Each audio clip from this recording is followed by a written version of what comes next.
Good evening, welcome to 5 ఇవాల్టి 5 లోని 5 super exclusive వార్తలు ఏంటో మనం చూద్దాం. ఫస్ట్లీ, కొడంగల్లో ఫార్మాసిటీ హడల్. ఏకంగా కలెక్టర్ పైనే ప్రజలు చెయ్యెత్తేంత వరకు వెళ్ళింది పరిస్థితి. ఈ విధ్వంసానికి కారణమైన ఈ ఫార్మా వివాదం ఏంటి అన్నది ఇవాల్టి బులెటిన్ లో మనం చూడబోతున్నాం. ఇక ఫోన్ ట్యాపింగ్ కేసులో అనూహ్యంగా పోలీసులు చిరుమర్తి లింగయ్యకు నోటీసులు ఇచ్చారు. విచారణకు రమ్మన్నారు. ఇన్నాళ్ళు ఏవేవో పేర్లు వినిపించాయి. అలాంటిది లింగయ్యకు ఎందుకు నోటీసులు తెలుసుకుందాం ఈ బులెటిన్ లో. ఇక రైతుల జోలికొస్తే ఎస్మా ప్రయోగిస్తాం, జాగ్రత్త అంటూ రేవంత్ వార్నింగ్ ఇచ్చారు. ఇందుకే ధాన్యం కొనుగోలులో ఇబ్బందులేంటి, రేవంత్ వార్నింగ్ ఎవరికి, చూద్దాం ఆ డీటెయిల్స్. విజయనగరంలో ఎమ్మెల్సీ ఎన్నిక సస్పెన్స్ చాలా విచిత్రంగా ఉంది. ఎన్నిక అవసరం లేదని హైకోర్టు తీర్పిచ్చినా మరోవైపు ఈసీ ప్రక్రియ నడుస్తోంది. హైలైట్ ఏంటంటే సిట్టింగ్ ఎమ్మెల్యే భార్య నామినేషన్ వేశారు. ఇంతకీ ఎన్నిక ఉన్నట్టా లేనట్టా చూద్దాం. ఇక ఏపీలో చీఫ్ విప్ పోస్టులు ఖాళీగా ఉన్నాయి. ఈ రెండు ఎవరికి దక్కబోతున్నాయి? సభా సమయంలో ఇదో ఇంట్రెస్టింగ్ పాయింట్. ఈ డీటెయిల్స్ కూడా చూద్దాం ఈ రోజు 585లో.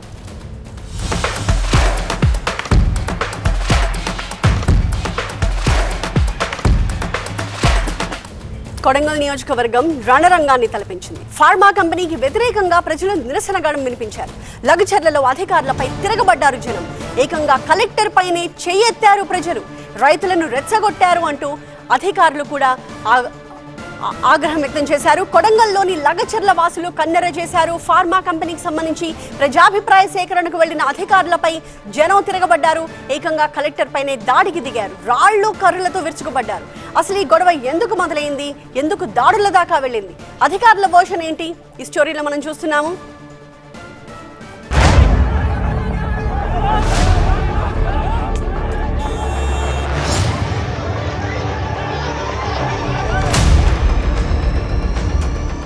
వికారాబాద్ జిల్లా లగచర్లలో ఉద్రిక్తత.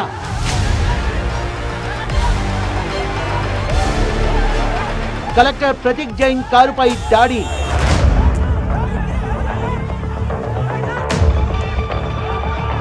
ఫార్మా కంపెనీకి భూములిచ్చేది లేదని ప్రకటన.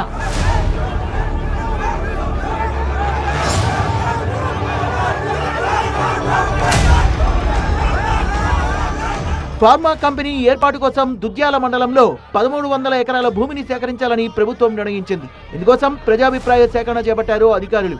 ఫార్మా కంపెనీకి తాము భూములిచ్చేది లేదని తెగేసి చెప్పారు రైతులు. ఫార్మా కంపెనీలను వ్యతిరేకిస్తూ 2 నెలలుగా ఆందోళన చేస్తున్నారు లగచర్ల గ్రామస్తులు.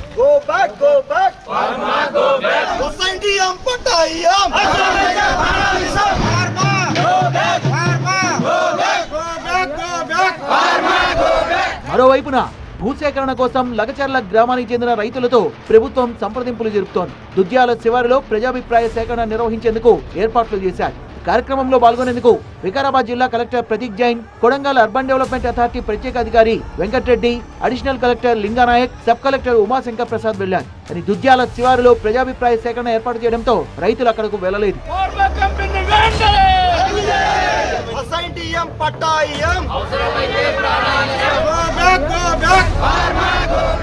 రైతులు ప్రజాభిప్రాయ సేకరణకు రాకపోవడంతో కలెక్టర్ సహా అధికారులంతా లగచర్లకే వెళ్లారు. కారు దిగగానే కలెక్టర్ కు నిరసన సెగ తగిలింది. కలెక్టర్ తో రైతులు వాగ్వాదానికి దిగారు. కలెక్టర్ గో బ్యాక్ అంటూ నినాదాలు చేశారు రైతులు. ఫార్మా కంపెనీకి భూములు ఇవ్వబోమంటూ గొడవకు దిగారు. గ్రామస్తుల ఆగ్రహాన్ని చూసిన కలెక్టర్ అక్కడి నుంచి వెళ్లి కారులో కూర్చున్నారు. ఈలోగా కొంతమంది రైతులు కలెక్టర్ కారుపై రాళ్లతో దాడి చేశారు.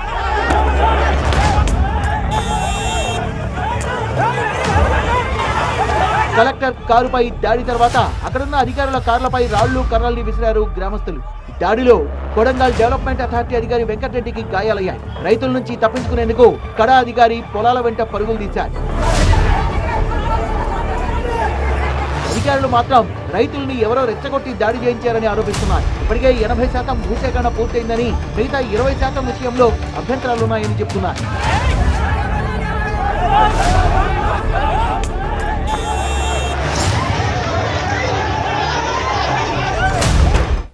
కొడంగల్లో ఇంత యుద్ధ వాతావరణం వెనక కారణం ఏంటి చెప్పడానికి అక్కడి నుంచి మా ప్రతినిధి శివకుమార్ సిద్ధంగా ఉన్నారు.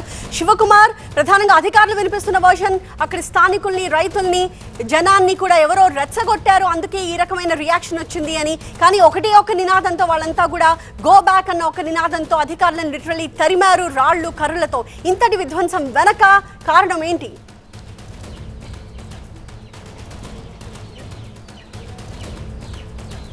అయితే ప్రధానంగా ఇక్కడ అంటే ఈ ప్రాంతంలో ఏర్పాటు చేయబోయే ఇక్కడ ఉన్నటువంటి దాదాపు 4 ఫార్మా కంపెనీలు వచ్చి తమకు ఆరోగ్యపరంగా ఇబ్బందులు ఎదురవడంతో పాటుగా అంతా ఉన్నారు. అయితే ఆందోళన ఇక్కడ ఉన్నటువంటి ప్రజానికం అయితే అంతా ఉన్నారు. అయితే గడిచిన కొద్ది నెలల నుంచి కూడా పెద్ద ఎత్తున ఆందోళన కూడా చేస్తూ ఉన్నారు. అయితే అధికారులు కావచ్చు ఎవరు పట్టించుకోవడం లేదనేటువంటి అంశాన్ని వారంతా చెప్తున్నారు. అయితే ఇవాళ ఏదైతే ఈ 4-5 గ్రామాలకు సంబంధించినటువంటి గ్రామ సభ ఏర్పాటు చేయడం జరిగింది. ముఖ్యంగా ఈ లగచెర్ల గ్రామానికి సంబంధించి కావచ్చు, మిగిలినటువంటి తండాలకు సంబంధించినటువంటి ఇక్కడ నుంచి 2 కిలోమీటర్ల దూరంలో గ్రామ సభ ఏర్పాటు చేయడంతో వీరంతా కూడా ఆ గ్రామ సభను బహిష్కరించి ఇదే గ్రామంలో ఇదే చౌరస్తాలో వారంతా కూడా సమావేశమయ్యారు. తమ నిరసన వ్యక్తం చేసేందుకు ఇక్కడే ఈ గ్రామాలు కావచ్చు, తండాలకు సంబంధించిన రైతులంతా కూడా ఎవరైతే భూమిని కోల్పోవాల్సి వస్తుందో వారంతా పెద్ద ఎత్తున సమావేశం కావడం జరిగింది. అయితే గ్రామ సభ ఏర్పాటు చేస్తే ఎవరూ రాకపోవడంతో స్వయంగా కలెక్టరే నేరుగా తమ అధికారుల యంత్రాంగాన్ని తీసుకొని వచ్చి ఇదే గ్రామానికి రావడం జరిగింది. అయితే ఎలాంటి భద్రతా పోలీసులు వెంట రాకుండా ఆయన నేరుగా రావడం, వారితో చర్చలు జరుపుతున్నటువంటి క్రమంలో భూములు ఇవ్వము, తాము ఇక్కడ నుంచి వెళ్ళాలి, గో బ్యాక్ అంటూ వారంతా నినాదాలు చేయడం జరిగింది. ఇంతో 6 నెలల నుంచి తామంతా కూడా ధర్నాలు చేస్తున్నాం, మమ్మల్ని ఎవరు పట్టించుకోవడం లేదనేటువంటి ఒక్కసారి కోపోద్రిక్తులైనటువంటి ఇక్కడ ఉన్నటువంటి రైతులు కావచ్చు, స్థానికులంతా కూడా ఒక్కసారిగా ఈ అధికారులపైన 3 వాహనాలతో పాటుగా జిల్లా కలెక్టర్ పైన ఒక మహిళ చేయి చేసుకోవడం, అలాగే ఇక్కడ ఉన్నటువంటి కొడంగల్ డెవలప్మెంట్ అథారిటీ ప్రత్యేక అధికారి వెంకటరెడ్డిని రాళ్ళు అలాగే కర్రలతో దాడి చేయడం జరిగింది. అలాగే ఇక్కడ ఉన్నటువంటి తహసీల్దార్, లోకల్ తహసీల్దార్ ఎవరైనా కూడా కోల్పోవడానికి సిద్ధంగా లేము. ఈ ఫార్మా కంపెనీల ఏర్పాటుతో కొన్ని గ్రామాలు కూడా మాయమవుతున్నటువంటి ఆందోళన అయితే ఇక్కడ ఉన్నటువంటి ప్రజానికంలో ఉంది. అయితే అధికారులు మాత్రం ఇప్పటికే 80% పైగా ఇక్కడ భూసేకరణ అనేది పూర్తయింది. కేవలం 20% మాత్రమే మిగిలి ఉంది. వారు అందులో కొంతమంది ఉద్దేశపూర్వకంగానే ఇక్కడ ఉన్నటువంటి మిగిలిన వారందరినీ మాత్రమే మిగిలి ఉంది. వారు అందులో కొంతమంది ఉద్దేశపూర్వకంగానే ఇక్కడ ఉన్నటువంటి మిగిలిన వారందరినీ కూడా రెచ్చగొడుతున్నారు అనేటువంటి వర్షన్ అయితే వాళ్ళు వినిపిస్తూ ఉన్నారు. ఏదేమైనప్పటికీ ఇవాళ జరిగినటువంటి ఈ ఘటనకు సంబంధించి అయితే ఇటు ఒక్కసారిగా కొడంగల్ నియోజకవర్గంలో సీఎం రేవంత్ రెడ్డి సొంత నియోజకవర్గం కావడంతో ఒక్కసారిగా ఇదంతా కూడా సంచలనంగా మారినటువంటి సందర్భం అయితే కనిపిస్తుంది. అయితే గడిచిన కొద్ది రోజుల నుంచి కొనసాగిస్తారు ఈ గ్రామానికి సంబంధించి అయితే ఎవరైతే కొన్ని పెద్ద ఎత్తున పోలీసులు మోహరించడం, ఇక్కడ ఉన్నటువంటి వారందరికీ కూడా కనిపించినటువంటి సందర్భం అయితే కనిపిస్తుంది. దీంతో గ్రామంలో ప్రస్తుతం ప్రశాంతమైనటువంటి వాతావరణం కనిపిస్తున్నప్పటికీ ఎప్పుడు ఏం జరుగుతుందో అన్నటువంటి ఆందోళన అయితే ఉన్నటువంటి ఇళ్లలో ఇక్కడ ఉన్నటువంటి ప్రజలు అయితే చాలా స్పష్టంగా కనపడుతోంది. ఈ రాత్రికి కొంతమందిని రైతులను వారు ఎవరైతే గ్రామం సంబంధించిన పెద్దలను అరెస్టు చేస్తారన్నటువంటి ఆందోళన కూడా ఇక్కడ ఉన్నటువంటి వాళ్ళలో స్పష్టంగా కనిపిస్తా ఉంది. Thank you Shivakumar. ధాన్యం కొనుగోళ్ల విషయంలో రైతులను ఇబ్బంది పెడితే ఊరుకునేది లేదని హెచ్చరించారు సీఎం రేవంత్. అవసరమైతే వ్యాపారులపై ఎస్మా యాక్ట్ కింద చర్యలు తీసుకోవాలని అధికారులను ఆదేశించారు. రైతులను వ్యాపారులు ఇబ్బందులకు గురి చేస్తున్న విషయం సీఎం రేవంత్ దృష్టికి వెళ్లడంతో సీరియస్ గా రియాక్ట్ అయ్యారు. నిబంధనలు ఉల్లంఘించే వ్యాపారులపై చర్యలు తీసుకోవాలని ఆదేశించారు. ప్రస్తుతం తెలంగాణ వ్యాప్తంగా ధాన్యం కొనుగోళ్ల ప్రక్రియ కొనసాగుతోంది. ఈ ధాన్యం కొనుగోలు విధానంలో అధికారుల తీరు మేడిపండు చందంగా మారింది. ఉన్నత స్థాయి అధికారులు చెబుతున్న దానికి క్షేత్రస్థాయిలో కొనుగోళ్లలో అమలవుతున్న విధానానికి ఎక్కడా పొంతన లేదు. క్షేత్రస్థాయిలో అడుగడుగునా రైతులకు ఇబ్బందులు తప్పడం లేదు. తేమ, తాలు, తరుగు పేరుతో రైతులను మిల్లర్లు, కొనుగోలు కేంద్రాల నిర్వాహకులు నిలువు దోపిడీ చేస్తున్నారు. మరోవైపు మిల్లర్లు ధాన్యం కొంటున్నారన్న సమాచారంతో రైతులు పొలాల నుంచి ధాన్యాన్ని నేరుగా రైస్ మిల్లులకు తరలించారు. అయితే పలు చోట్ల మిల్లర్లు ధాన్యం కొనుగోళ్లు నిలిపివేయడంతో ధాన్యం రంగు మారుతోంది. ఇదే అదనుగా మిల్లర్లు మద్దతు ధర మరింత తగ్గిస్తున్నారని అన్నదాతలు ఆందోళన వ్యక్తం చేస్తున్నారు. దీంతో ధాన్యం కొనుగోళ్ల విషయంలో రైతులను ఇబ్బంది పెట్టే వారిపై కఠిన చర్యలు తీసుకోవాలని అధికారులను సీఎం ఆదేశించారు. క్షేత్రస్థాయిలో రైతులు ఎలాంటి ఇబ్బందులు పడుతున్నారు, వ్యాపారులు ధాన్యం కొనకుండా ఎలా వేధింపులకు గురి చేస్తున్నారు, అలాగే సీఎం రేవంత్ ఇచ్చిన ఆదేశాలకు సంబంధించిన వివరాలు అందించడానికి టీవీ ప్రతినిధి ప్రభాకర్ మనకు లైవ్ లో జాయిన్ అయ్యారు. ప్రభాకర్, రైతులు ఎలాంటి ఇబ్బందులు పడుతున్నారు, అసలు వ్యాపారులు ఎందుకు ధాన్యం కొనట్లేదు?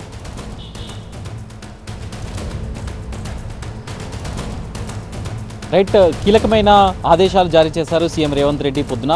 దీనికి సంబంధించి ధాన్యం కొనుగోళ్లకు సంబంధించి చాలా రోజుల నుంచి కూడా 2-3 రోజుల నుంచి రైతులు ఇబ్బందులు పడుతూ ఉన్నారు. ప్రతి సెంటర్లో కూడా మిల్లర్లు కానీ లేకపోతే మిగతా రైతులు తీసుకొచ్చిన ధాన్యాన్ని కొనుగోలు చేయకపోవడం వల్ల మిల్లర్లు రోడ్లు ఎక్కారు. నిన్న మిర్యాలగూడలో దాదాపు 3000 ట్రాక్టర్లతో ఆందోళన చేపట్టారు. సో దీనికి సంబంధించి ప్రభుత్వం గతంలోనే చెప్పింది, ఉమ్మడి జిల్లాకు ఒక సీనియర్ ఐఏఎస్ అధికారిని స్పెషల్ ఆఫీసర్గా నియమించారు. ఎప్పటికప్పుడు డే టు డే దాన్ని అప్డేట్ చేయాలని చెప్పారు. సో ఆ కంప్లీట్ రిపోర్ట్ను సీఎం రేవంత్ రెడ్డి తీసుకున్నారు. సో దానికి సంబంధించి ఎక్కడెక్కడైతే ఇబ్బందులు ఉన్నాయో వాటన్నింటిపైన క్లియర్గా మానిటర్ చేసిన తర్వాత ఎవరైతే మిల్లర్లు వ్యాపారులు ధాన్యాన్ని కొనుగోలుకు సంబంధించి రైతులను ఇబ్బంది పెడతారో వారిపైన ఎస్మా ప్రయోగించడానికి కూడా వెనుకాడేది లేదు.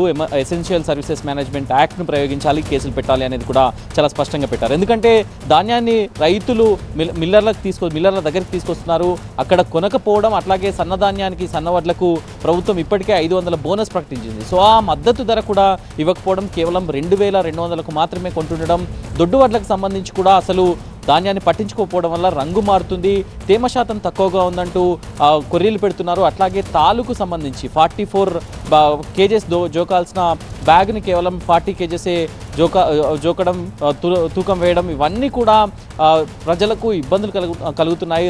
రైతుల నుంచి ధాన్యం కొనని వ్యాపారులపై కఠిన చర్యలకైతే ఆదేశించారు. మరి రైతులకు ఎలాంటి భరోసా ఇవ్వబోతున్నారు? రైతులకు సంబంధించి అయితే రైతులకు చాలా స్పష్టంగా అధికారులతో స్పష్టం చెప్పించారు. ఎక్కడికక్కడ డిఎస్ఓ డిస్ట్రిక్ట్ పౌర సరఫరా అధికారులు మిల్లర్లతో మాట్లాడాలి. ఎవరైతే మిల్లర్లు వెనుకాడుతున్నారో, ధాన్యం కొనుగోలు చేయడానికి వెనుకాడుతున్నారో, ఇబ్బందులు పెడుతున్నారో వారందరి పట్ల కూడా కఠినమైన చర్యలు తీసుకోవాలి, ఎస్మా యాక్ట్ను ప్రయోగించాలి, అవసరమైతే ఆ మిల్లులను బ్లాక్ లిస్ట్లో పెట్టాలి అని కూడా హెచ్చరించారు. ఎవరైతే రైతులకు ఇబ్బంది పాలు చేస్తున్నారు, నిన్న ఒక మిర్యాలగూడలోనే కాదు, ఇటు కరీంనగర్ కానీ, వరంగల్, నిజామాబాద్, ఆదిలాబాద్ ఈ జిల్లాలో కూడా పరిస్థితి అలానే ఉంది.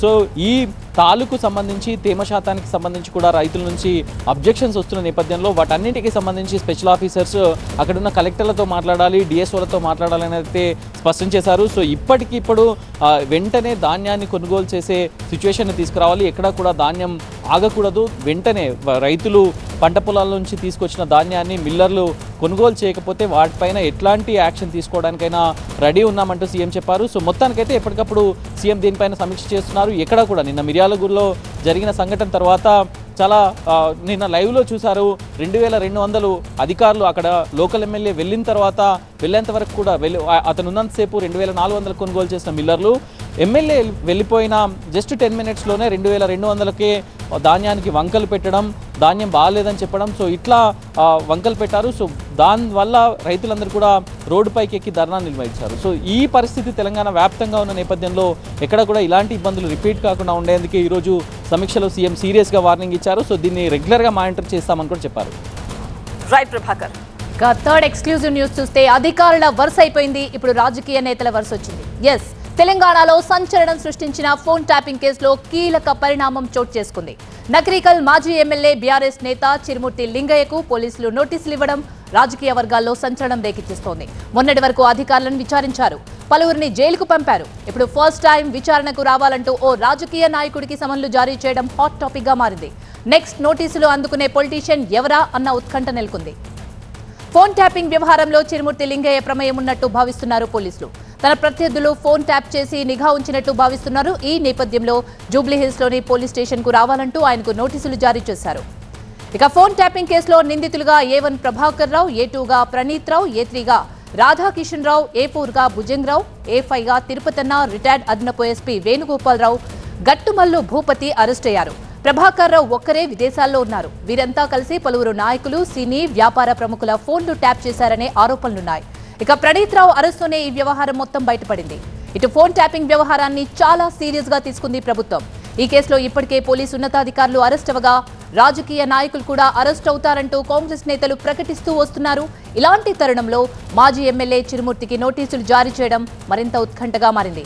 మరి నెక్స్ట్ ఎవరికి నోటీసులు ఇస్తారు, ఎవరెవరికి ఈ కేసులో ప్రమేయం ఉందనే ఆసక్తి ప్రజల్లో నెలకొంది. ముఖ్యంగా మంత్రి పొంగులేటి శ్రీనివాస్ రెడ్డి అన్నట్లు పొలిటికల్ బాంబులు ఈ కేసులోనే పేలనున్నాయా, మరి ఏదైనా కేసులున్నాయా అనే చర్చ నడుస్తోంది.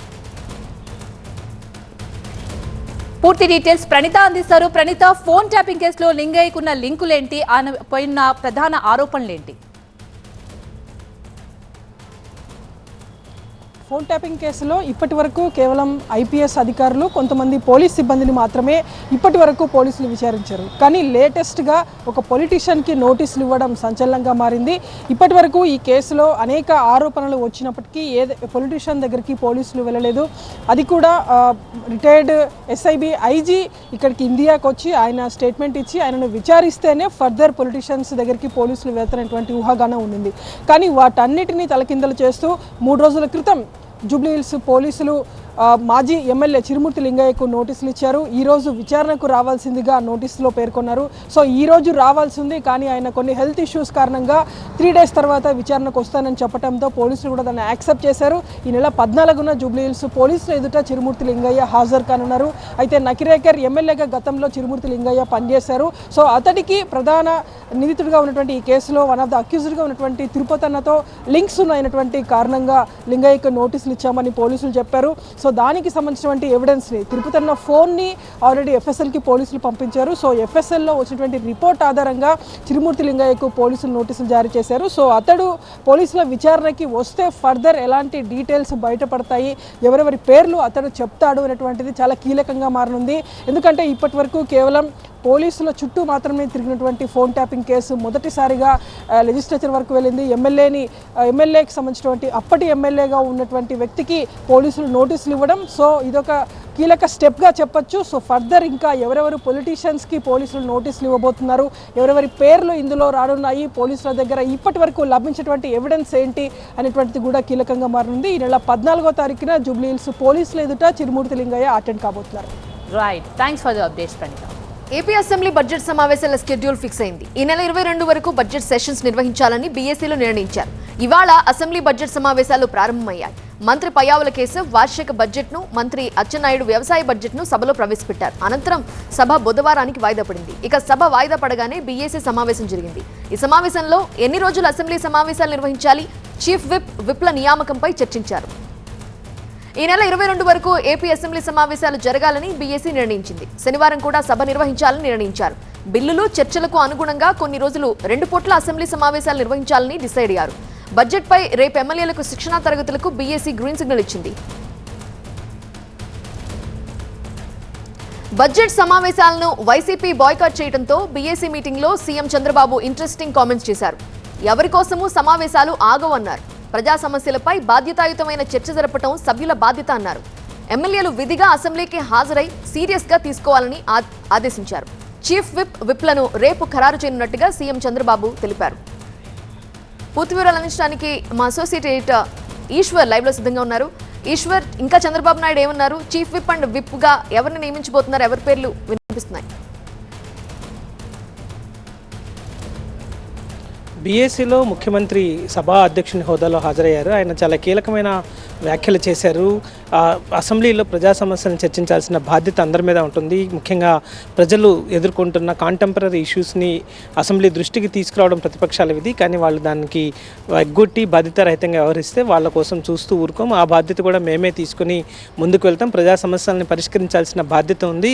అదే సమయంలో కూటమి ఎమ్మెల్యేలు కూడా ఖచ్చితంగా హాజరు కావాలి.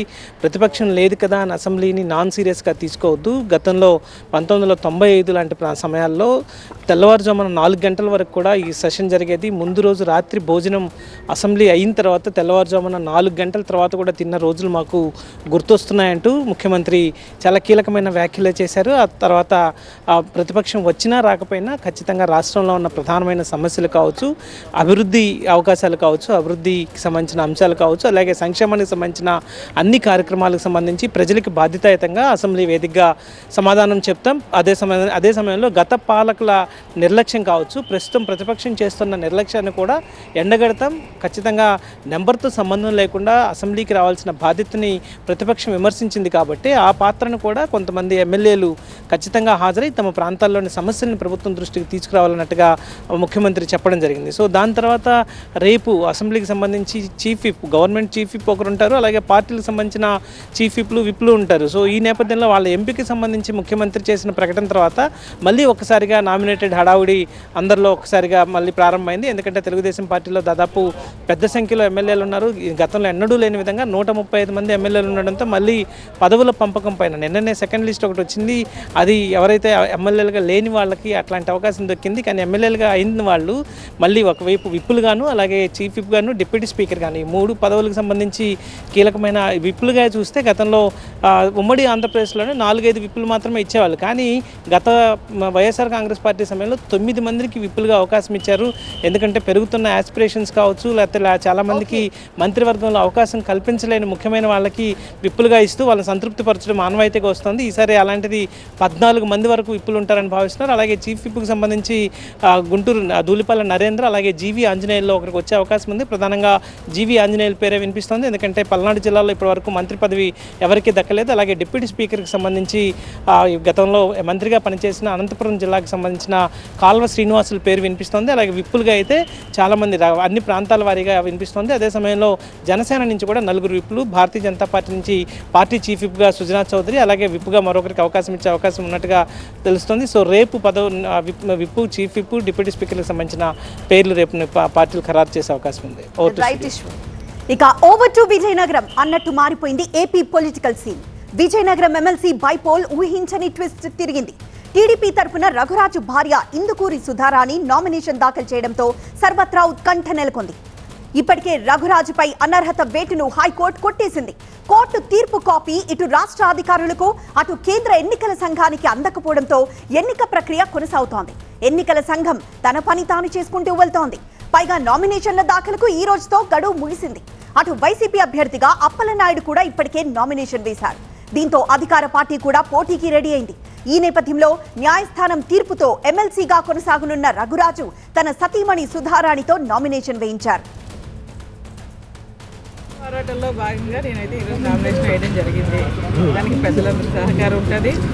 ఒకవేళ ఎలక్షన్కి వెళ్ళినా కూడా ఖచ్చితంగా గెలుపైతే న్యాయం వైపే ఉంటుందని మేము నమ్ముతా ఉన్నాం.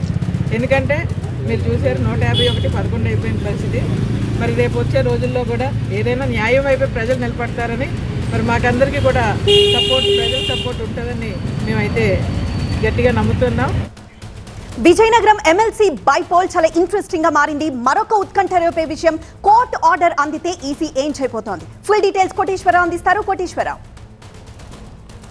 స్థానిక సంస్థల ఎమ్మెల్సీ కోట ఎన్నికల్లో బిగ్ ట్విస్ట్ చోటు చేసుకుంది. బహిష్కృత ఎమ్మెల్సీ ఇందుకూరి రఘురాజు భార్య ఇందుకూరి సుధారాణి కూడా ఈరోజు నామినేషన్ దాఖలు చేశారు. ఈ రోజు వరకు కూడా వైసీపీ ఎమ్మెల్సీ అభ్యర్థి సమ్మంగి వెంకట చిన్నప్పలనాయుడు మాత్రమే నామినేషన్ దాఖలు చేయగా ఓన్లీ ఒకే ఒక్క నామినేషన్ దాఖలైంది.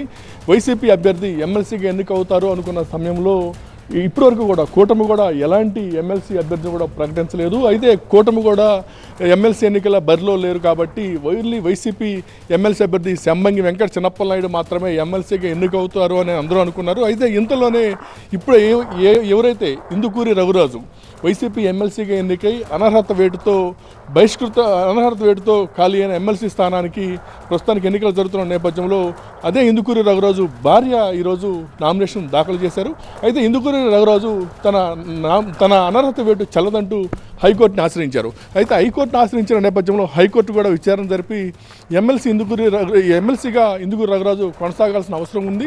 అయితే అతను వాదన వినకుండానే శాసనమండలి చైర్మన్ అతనిపై అనర్హత వేటు వేశారంటూ వచ్చిన ఏదైతే విచారణ ఉందో, విచారణ అంతా చూసిన తర్వాత కూడా మరొకసారి ఇందుకూరి రఘురాజు యొక్క వాదన వినాలంటూ శాసనమండలి చైర్మన్కి సూచించారు. అప్పటి వరకు కూడా ఎమ్మెల్సీగా ఇందుకూరి రఘురాజు ఉంటారని హైకోర్టు జడ్జిమెంట్ ఇవ్వడం జరిగింది. అయితే జడ్జిమెంట్ అయితే ఇచ్చారు కానీ ఇంకా ఆర్డర్ కాపీ రాలేదు. ఆర్డర్ రాకపోవడంతో ఈ ఎన్నికల కమిషన్ కూడా ఎలాంటి డైరెక్షన్ కూడా తెలియట్లేదు. దీంతో ప్రస్తుతానికైతే ఏదైతే స్థానిక సంస్థల ఎమ్మెల్సీకి సంబంధించి నోటిఫికేషన్ విడుదలైన నేపథ్యంలో ప్రస్తుతానికి ఎన్నికల ప్రక్రియ కొనసాగుతుంది. ఈరోజు నామినేషన్లకు సంబంధించి ఆఖరి రోజు. ఈరోజు ఎవరైతే నామినేషన్ వేస్తారో ఇప్పటివరకు నామినేషన్ వేసే వాళ్ళు మాత్రమే ఎన్నికల బరిలో ఉంటారు. దీంతో ప్రస్తుతానికి ఇప్పటికే వేసిన వైసీపీ ఎమ్మెల్సీ అభ్యర్థి సమ్మంగి వెంకట చిన్నప్పలనాయుడు కావచ్చు, ఈరోజు నామినేషన్ దాఖలు చేసిన ఇందుకూరి రఘురాజు ఎవరైతే అనర్హత వేటు నాకు చెల్లదు అంటూ ఆయన కోర్టును ఆశ్రయించడము, కోర్టు కూడా ఆయనకి పాజిటివ్గా జడ్జిమెంట్ ఇవ్వటము. ఈ నేపథ్యంలోనే ఇంకా ఆర్డర్ కాపీ రాకపోవడంతో టెక్నికల్గా ఎలాంటి ఇబ్బంది ఉండకూడదని ప్రస్తుతానికి ఇందుకూరి సుధారాణి రఘురాజు భార్య కూడా నామినేషన్ దాఖలు చేసినట్టుగా తెలుస్తుంది. అయితే ఇందుకూరి సుధారాణితో పాటు వసి గ్రామానికి చెందిన వసి ఎంపీటీసీ వసి వెంకట్రావు కూడా ఇండిపెండెంట్ అభ్యర్థిగానే నామినేషన్ దాఖలు చేశారు. దీంతో ప్రస్తుతానికైతే ఈరోజు నామినేషన్ గడువుకు ముగిసింది. ఈ ఎన్నికల సంబంధించి ఎమ్మెల్సీ కోటాలో బరిలో ఉండటానికి మొత్తం 3 అభ్యర్థులు పోటీలో ఉన్నారు. రేపటి నుంచి స్క్రూటినీ ఉంది. అదేవిధంగా ఏదైనా నామినేషన్ చెల్లకపోతే దాన్ని వారు పూర్తిగా రద్దు చేసే అవకాశం కూడా కనిపిస్తుంది, ఎవరైతే నామినేషన్ సరిగ్గా వేయలేదు. అయితే ఎన్నికలైతే ఈ నెల 28వ తారీఖు ఎన్నికల జరగను. ఎస్ కోటేశ్వరరావు, ఇది ఈరోజు 585. చూస్తూనే ఉండండి TV9.